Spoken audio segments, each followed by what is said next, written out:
Okay, so tupita no Daniel chapter 4. So Daniel chapter 4 ikubwera soon after Daniel chapter 3. Mfumu yaikalamulo kuti aliyense amene akanyoze Mulungu Nebukadineza ameneyo basi ndithana naye ineyo. Lamulo imapusa mphamvu. So aliyense adakakamizidwa kuti asanyoze so Mulungu wakumwamba. Now take mbene Daniel chapter 4 ndiya. Daniel chapter 4 verse 1.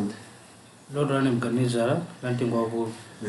Mfumu Nebukadineza kwa anthu mitundu ya anthu ndi amanenedwe okhala pa dziko lonse lapansi tendere uchulukire inu. Verse 2. Imanika ipo. Akulemba izinda. Nebukadineza. Akulemba kwanda? Kwa dziko lonse lapansi. Timoze nepe. So chapter ichi saleme ni Daniel ya. Anemba ni da? Nebukadineza. Now chifukwa inali ngati kalata imene inapita dziko lonse lapansi. Daniel anasankha kalata imene ndikika moya buku lake. Nikhumya timoze nepe. So chapter ichi sanaleme ndi Daniel ya. Analemba ni da? Nebukadineza. Nikhumya zaveke. Yeah, all right, verse 4. Verse 2. Verse 2. Chandikomera kuonesa zizindikiro ndizo zizwa zimene anatichitira Mulungu wa mwamba. Verse 3. Yeah. Ha zizindikiro zake nzazikulu ndizo zizwa zake zamphamvu. Ufumu wake ndiwo ufumu wosatha ndi kulamulira kwake ku mibado. Wapona amenepe. So Nebukadineza amene afika no atembenuka mtima anosopana. Ukhobateno Nebukadineza tazakumana naye mfumu wa kumwamba because tikaona language yake ndi tone yake mina akulembera izizi anayoto wasinthika. Izizi anazilemba after 7 years atamenga misala. Mina akulemba izizi. So akukamba za ufumu umene uli ku nthawi za nthawi. Ufumu jama kamba zaka mwana kang'ono kacha. Daniel 12 loto, Daniel 12 susana ndi loto. Daniel chapter 4 zindikata ufumu wa Mulungu nthawi zakani za nthawi ndikhulira tikuona kusiyana kwake. Yeah, so 10 verse ndali. Verse 4. Yeah.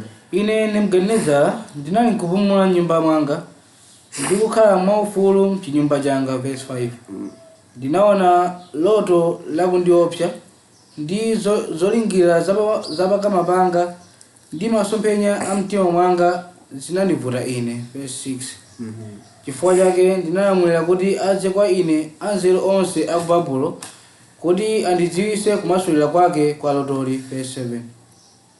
Pamenepo anafika alembi openda akasiri ndi alawuli ndipo ndinawafotokozera lotoli koma sanandidziwitsa kumasulira kwake. Verse 8. Yeah, so munga zimachitikira atalota loto na loto ine landichititsa mantha anaita anasama kosana omwe aja kuti amfotokozere koma zole zatani zakanike ndipeza ndani ya 8.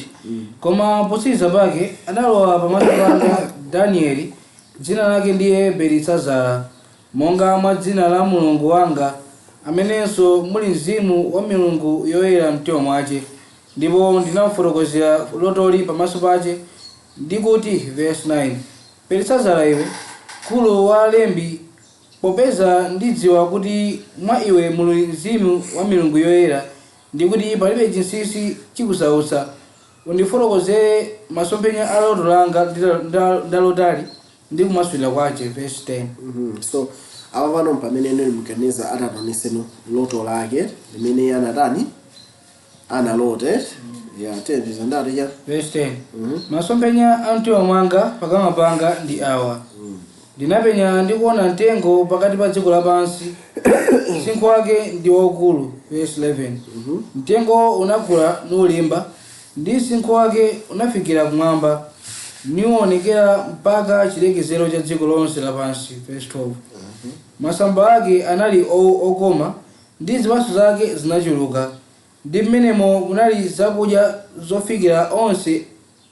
Nyama zakuthengo zinatsata mthunzi wake ndi mbalame zamlengalenga zinafatsa pa nthambi zake ndi nyama zonse zinadyako. Verse 13. Ndipo ndinaona masomphenya a mtima mwanga pakama panga taonani mtengo woyera anatsika kumwamba. Verse 14. So akona ali chimtengo chafika kumwamba mbalame zonse zobwera amenepe ati mtengo ufika kumalekero adziwe. So ndi anaona mthenga which is very watcher ndoleya watch ndiya watch ndi maori out kana watch ndiya watch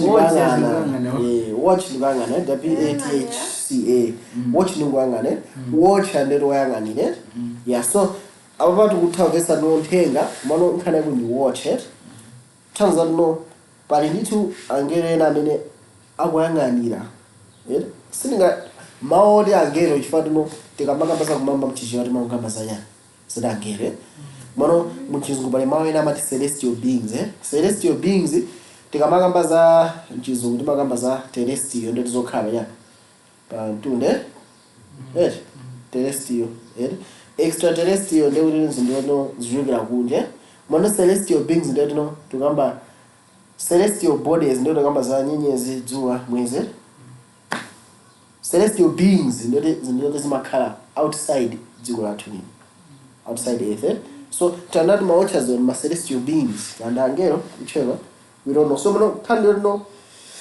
anatsika kuchoka mwamba kufika pene panali mtengo meneyo ndauti yani 14 anafuritsa natero likani mtengo sadzani nthambi zace yoyani masambace mwazani zipaso zace nyama zichoke pansi pace ndi mbalame pa nthambi zace verse 15 koma asiyanitsa ndi mizu yake mthaka zomangidwa ndi mkombero wachitsulo ndi mkuwa ndi msipu wakuthengo chokhatamira ndi mame akumwamba ndi gawo lake likhale pamodzi ndi nyama zili machire a dziko verse 16 so mapana amenepe so akuti no wochoka mwamba mina for those amene azaonere ndi ngwapangira baba kuti athe kuona amene zikuchitika so akuti wina anatsika kuchoka kuti kumwambe so atatsika kuchoka kumwamba chikuchitika nchani atatsika kuchoka kumwamba atanauzidwa nawo tino audule mtengo uchi angosiya chisa so mtengo akausiya chisa ndito auzungulize ndi chani ndi chiband kapena auzungulize ndi chani ndi cha chitsule so akauzunguliza ndi chitsulocho chachitike nchonena akuti no gawo lake likhale mame ndi zinthu zakuti zakuthengwe ndikhulupira timozenepe yeah so nkhani yake inali ngatiti imene yoyo right ndikhulupira timozenepe so ati pali mtengo audula masabaka asadzula chane nyama mbalame sizineke zathawe kumanati mame azikugwera chani mtengo ndikhulupira timozenepe manjinena ulemero lonse wa mtengo wachani wathawe right palifonso ngati ndikhulupira chithunzi mwachamba mmutu mwane right ndizendali ya verse 16 mtima wake usandulike usakhalenso mtima wa munthu apatsidwe mtima wonga wa nyama nizimpitire nthawi zisanu ndi ziwiri 17 yeah so apapa akunena kuti no ano mtima wake upatsidwe mtima wanyama wa nyama ndikhulupira timozenepe right so donadno akuno mtima upatsidwe wa nyama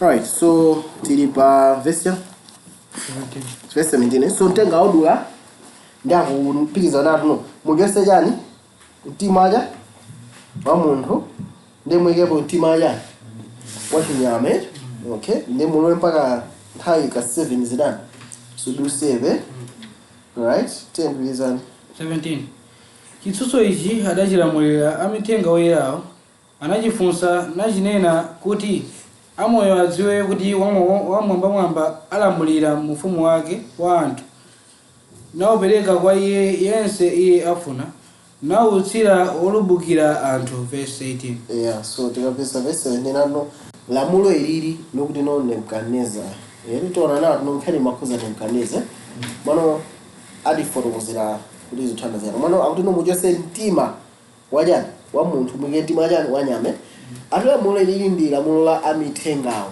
wa ma watchers mwanjira ta verse nawo tikamaona amene Mulungu amalamulira ufumu wake anthamira amaganiza nato Mulungu amangoti ABC zichitike ndoti zichitika mene zililime mwana tikavesesa muno bwino ufumu wa Mulungu mene iye amalamulira tona nawo tino Mulungu siramanga kuti izi zitene ndoti zachitika pali ndi two council kapena kuti no tenena ndi yani Mulungu ali ndi uphungu mene ama lolera zinthu zake zichitikire. Tikamvetsa even kuwukira kwa Lucifer. Ndifani Lucifer lipo mpaka lero. Lifanano Mulungu inde anapasa aliyense ufulu wakusankhe, koma kuposa amene Mulungu amaziwa zonse zimene zingachitike. Nukhulupirira timonsenebe. So pamene Mulungu akuziwa zimene zingachitike, anthu ena asakudani sakuziwe. Right. So pali ndi two council kapena uphungu wake mene muli ndi nimakhulupirira mu council mene kapena mu uphungu mene muli awa amene akuti akwanena amithenga. Timonsenebe. So Mulungu akamachita zinthu zake amayesana kuno angakhala amithenga amvesese ye mene iyeyo akutani akuchitira zinthu. So apapa zinakhazikitsidwa ndi amithenga onera kuno izi zitani zichitike. Koma onera kuno ati zimene zakuzichita kuti anthu aziona no Mulungu amalamulira even maufumu adani anthu. Nikhulupirira zamveka zimene ufuna kuthandauza. Right. Tizandari yani 18. Loto ili ndinaliona ine mfumu Nebukadinezara, ndipo iwe Belisazara undifotokozere kumasula kwace, popeza anzeru onse amufumu wanga sakhoza kundidziwisa kumasula kwace. Koma iwe ukhoza, popeza mwa iwe muli mzimu wa milungu yoyera.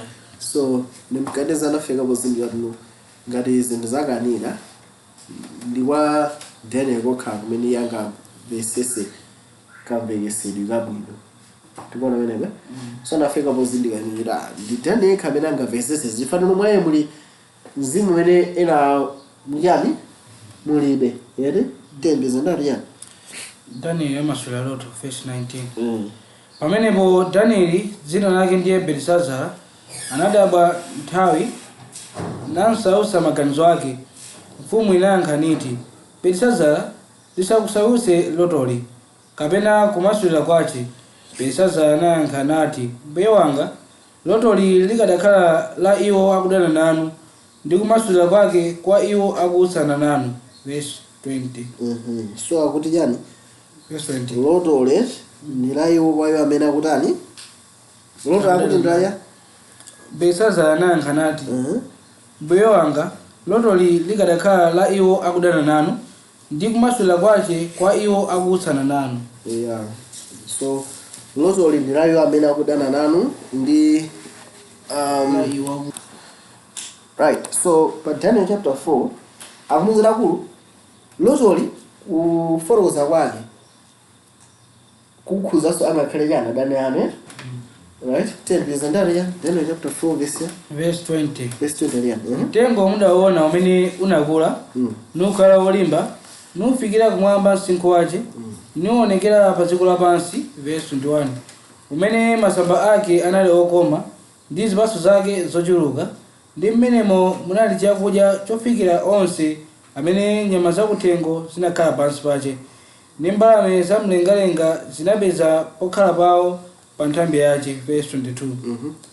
Ndinu mfumu mwakula mwalimba pakuti ukulu wanu wakula nufikira kumwamba ndi ufumu wanu ku chilekezero cha dziko lapansi. Verse 23. So mtengo umayimira ndani? Nebukadinezara tilonzenebe.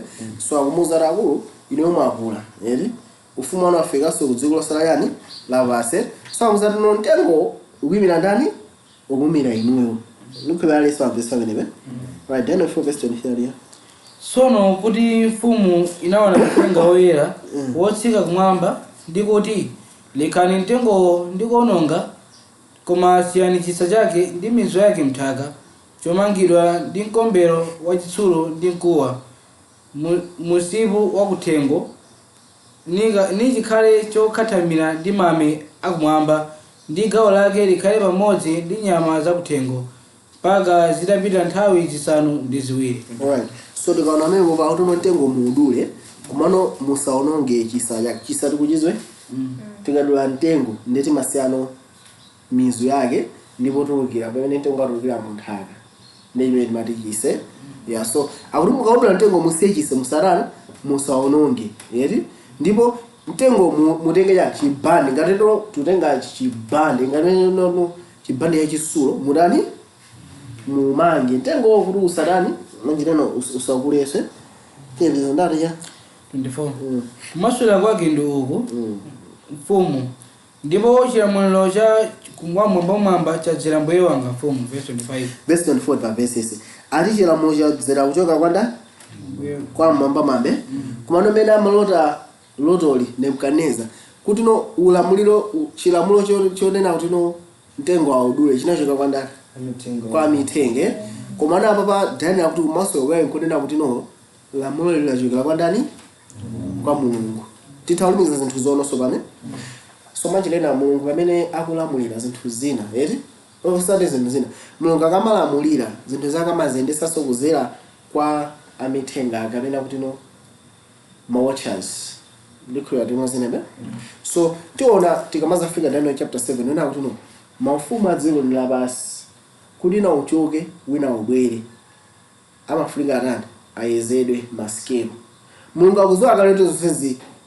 zopanda pake komana amalola kuti no ngakhale yakuzoa zonse amalola amithengawo nawonso afika kuti no ayeza ndikumvesesa zinthu monga limene Mulungu amatani amazivesa ndikuzoonere akapanga way imene yoyo wait akaziyeza zinthuzi nawo sapange chiganizo monga limene Mulungu akadatani adapangira ndikhuya tinozenebe so apapa chiganizo cha mithengawa yeti ate ndi chiganizo ya ndani cha Mulungu amithenga anafika ra akulawa mene ufumu wawafikira mtima wawo uchosedwa wa munthu akakhale ndi zinyama tona ndo zinafika amene kope ndipo chigalumo chinaperekedwa mithenga paja ujana abwera anthu zakuwe kutodulani ndi zina zotene koma atito chiganizochi chinayise chiganizo ya ndani cha Mulungu ndokhupa mavesa amene Mulungu amalamulira mu ufumu wake right nikona Lucifer mazara ine ndikaukira sizono Mulungu angandiwononge mwachangu ya chifukwa Mulungu inde akuzazo simono amithenga anawo safunika atani avomereze ndikhuya ndimwazinebe and amithenga ananga avomereze ndeti ine ndiwonongera so yeyo inali plan yengena kuti no inde akusanne Mulungu komano amithenga atha kumvesesa yeyo Lucifer right atata amvesesa ndeti esanga unongebe so ndithu ndijonje ili ngati mu president amakhandi cabinet yake amati president and cabinet so zokhala jonje push right tabirize privacy amene 25 kuti adzakuingisani ukuchosani kwa anthu ndipo khala panu padzakhala pamodzi ndi nyama zakuthengo ndipo mudzadya udzu ngati ng'ombe nimudzakhala wokhatamira ndi mame akumwamba nidzakupitirani nthawi zisanu ndi ziwiri mpaka mudzadziwa kuti wamwambamwamba alamulira mufumu wa anthu nawopereka kwa aliyense iye afuna mwini verse 26 so apapa kuti no wamwambamwamba amene amalamulira mafumu andani anthu paka ineyo muzazindikire mfumu ndatuno ndi Mulungu amene amalamulira mafumu andani anthu right so chachikulu chimene Mulungu akupanga pa ntchito akufunisa kuti Nebukadneza akapulumuke tinozenebe Nebukadneza kazanto zizichitikazi ndi chifukwa cha Mulungu afika kuti amba uzichepesa tikumana wenebe akazichepesa ndio tino chipulumutso chitha kubwera kwa iye mwana ufika mathayi Nebukadneza nayi ndithu ni mtima wokuti ineza Mulungu imene azo ntchito ya iyeyo zimene amatenga mazare Mulungu ndithu amapereka chiziwise koma amatenga Mulungu ndikumuyika pa level imodzi ndi milungu ina tinozenebe koma mafunika zona ato Mulungu ndithu silingafanize ndi milungu inayi tembize ndati yani ndipo kuti anauza asiye chitsani mizu ya mtengo ufumu wanu udzakhazikikira inu mukakatha kudziwa kuti kumwamba kumalamulira verse 27 takuona menebe so muzati mungana akamba titenga udule chisa chikhale pompo mtengo tikaudula chisa chikakhala pompo mtengo mathauza amirase nzona ngezo so akumuzata okay mtengo tinausiya kuti inu muzoona kuti no nzelo zanu zatani zabwereraso now funso langa ndilili yeti nikupeke chisanzo alakhati president wamingamisala zingatheke mpaka 7 years achina akazabwerereso hayi kungora wamingamisala ndeti timati ali incapacitated ngati ali incapacitated ndi device yake atani atenge ndayazi sampho ndetero azamake chisampho ngati yeyo palibe poso nikhoya tinozenebe komanso chimachitika ndichi nthawi imeneyi president amakhala chani mfumu alamulira mpaka azani azamalire akamalira amene atazatenga ufumu ni nani mwana wake ngati anthu ena asaukire so zinayizi zotino mfumu imene ipenga zaka 7 zaka 7 zikati izarani izabwereraso, of which ndi zinthu zoti sizingatheke yayi. Tikuvana pamenepa ndi chinthu chosatheka chifukwa nthawi kumakhala always anthu ena ona kuti akufuna atani aloweponso nawonso. So chinayi chinthu Mulungu amafuna pange chinthu chotino ndi chosatheka kuti Nebukadineza afike povomereza tino ndi Mulungu yekha amene amalamulira mafumu andani anthu. So anawuza tino atino nthawi 7 zitani zidusebe, nthawi 7 zitikazona bwinobwino. Teneni pa Ezekiel 4:6 aliyani. Ezekiel 4:6. Now tikamakamba nthawi tino maoti nthawi tikumana nawo kambiri nthawi mayimira chake. So nthawi 7 zimayimira ya time times and half a time. Okay, nthawi 7 ndeti zimayimira zaka zingati? Zaka 7. So Ezekiel 4:6 imatiwiza out here. Ndipo utatsirizawa ugonenenso mbali yako yakumanja ndi kusenza mphulupulu ya nyumba ya Yuda. Ndakuyikira masiku 40 kuliyesa tsiku limodzi ngati chaka chimodzi. Okay, so tona no tsiku limodzi mayimira chaka chingati? Chaka chimodzi. Tikazafika tibwerere ku Jini, tibwerere ku Jani, tibwerere ku Daniel chapter 4. So tikazabwereranso ku ulosi wa tikabwera ulosi wa Daniel chapter 7 anakamba tona pana ulamuliro akuna afuna ulamulire kwa nthawi ndinuse tianafe nenga tianafe years. Koma yote kaona bwino timafunga tizimasule kuti zikhale yani prophetic years, tizimasule no zikhale masiku na ndenge therefore ye ndizimasula ndi zinazo leno. Koma hapa inali ndi to direct time no 7 times zikha direct zaka zingati zaka 7 kuya ndimozo nene. Or even nthawi chamena nazo no mukakhala umene zaka 70 zinaidi 70 literal years.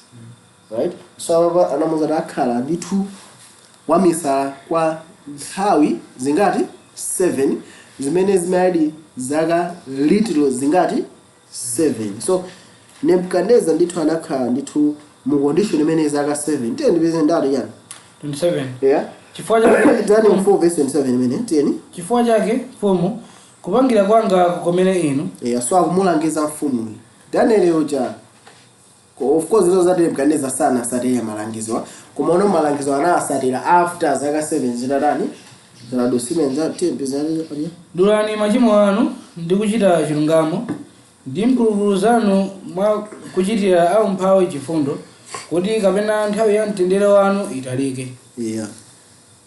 Tieni. Nebukadineza achita misala. Verse 28. Yeah. Chonse ichi chinagwera mfumu Nebukadineza. Verse 29. Itatha miyezi 12 anali kuyenda m'chinyumba chachikulu cha ku Babulo. Verse 10. Ndemona atakwenda mfumu wake. Verse 10 ndali yani tieni. Mfumu inanena niti. Suyu Babulo wamkulu ndinamanga akhale pokhala pa chifumu ndi mphamvu yanga yaikulu uonekere ulemerero wa chifumu changa. Mukwana meneve. So ndithu mfumu ikunara izi ndamanga chifana ndani sakupanga so recognize kapena kuvomeza ndi Mulungu amene anapangisa tino Babulo abwere pachani pa mfumu. So pa imene ichitika chani. Verse 31. Akalinka mwa mfumu mawawa anamgwera mawu ochokera mmwamba ndikuti mfumu Nebukadineza ananena kwa iwe ufumu wakuchokera. Verse 32. So nthawi yomwe ati mawu anafika kuchoka kumwamba. Ufumu wachoka kwa ndani? Kwa iwe. Mawu amene achoka kumwamba kuti Nebukadineza azizindikira zimene zichitikira kwa ndani? Kwa Mulungu. Kena kuchitika chani?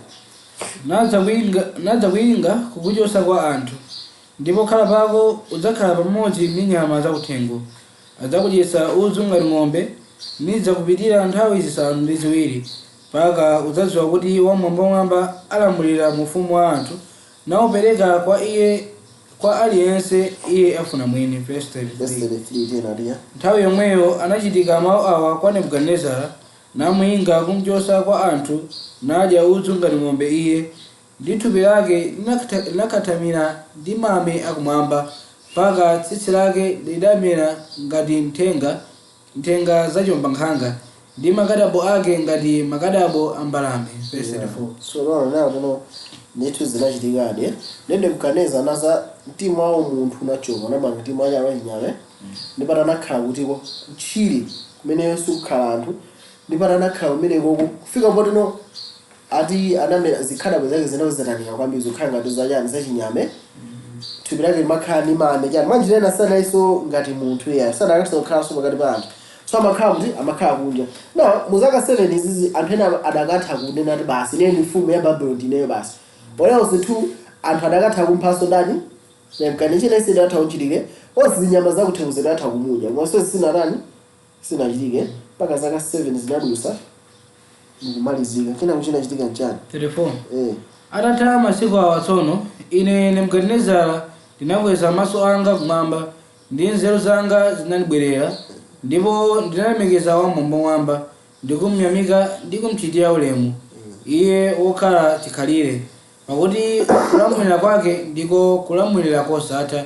ndi ufumu wake kumibado Nebukadinezara kuti zamukalata lake kudziko lonse lapansi musayona zimeza kulembera kudziko lonse lachani lapansi ndio kufika ponata amwe ababa nzeru zanga zinatani nawo nzeru zake zakubwerera anakumbukira zimene Mulungu anamuuza chifukwa nzeru zake zinabwerera obvious anazindikira kuti zimene anafotokoza ndani zanani zanchitika iye kena kuti apapa ndikulemekeza mfumu yakuti yakumwamba mwanjirena wafika kuti wasinthika mtima ndi Nebukadinezara mfumu ya dziko lonse lapansi yasinthika mtima ndikufika nawo akulemekeza Mulungu wakuti wakumwamba tiyembiza ndani ya ndiwo okhala pa dziko lapansi onse ayesedwa achabe ndipo iye achita mwachifuniro chake m'khamu lakumwamba ndi mokhala pa dziko lapansi ndipo palibe woletsa dzanja lake kapena wakunena naye muchitanji verse 36 nthawi yomweyi nzeru zanga zinandibwerera ndi chifumu changa ndi kunyezimira kwanga zinandibwerera kuti uonekenso ulemerero wa ufumu wanga ndi mandoda anga ndi akulu anga anandifuna ndipo ndinakhazikika mu ufumu wanga iye nandilonjezanso ukulu wochuluka verse 7 so Nebukadinezara anabwereranso ku ufumu wake ndikuyambanso kulamuliranso bwino ngati kale tiyembizani tsono ine Nebukadinezara ndiyamika ndikukuza ndikulemekeza mfumu yakumwamba pakuti ntchito zake zonse nzoona ndi njira zake chiweruzo ndi oyenda kuzikuza kwawo iye akhoza kuwachepetsa so naona nato Nebukadinezara ndithu anabwezeresa ndi ufumu wake ndipo Nebukadinezara anabalisa ndi kukwezanso ufumu wa Babuloni kupirira pomwe analipo kale so komano phunzira likulu apa chimene chimanisangasa ndi Daniel chapter 4 ndinano Daniel chapter 4 inali kalata amene Nebukadinezara analembera dziko lonse lachani lapansi after zonsezi zitachitikira kwa iyeyo anamaliza kudusa mu zonsezi analemba kalata ndikuyipereka uchani kudziko lonse lapansi kuonesa umboni umene iye anadusamo eri zimene Mulungu anakwanisa kumudusisamo ndipo anafika po lemekeza ndithu kuti ndi ufumu wakumwamba wokha umene mbuye wakale Yehova amene amalamulira mwanyani mafumu onse so tisera nono akasi oyamba koma kakhala ngati kachingati kachiwire kalata yamba naye pa Daniel chapter 3 kuti aliyense amene ananyeze Mulungu wa Daniel amene apheda basi Daniel chapter 4 akhala ngati akupitiriza kulemba kalata dziko lonse lapansi kalata imene ikukwezanso Mulungu wakuti wakumwamba so pa Daniel chapter 4 ni nthawi imene Nebukadinezara anafika kuti mtima wake unasinthika ndipo iye anayamba kulemekeza Mulungu wakuti wakumwamba and chifukwa cha Daniel chapter 4 anthu ambiri amakhulupirira Nebukadinezara ndithu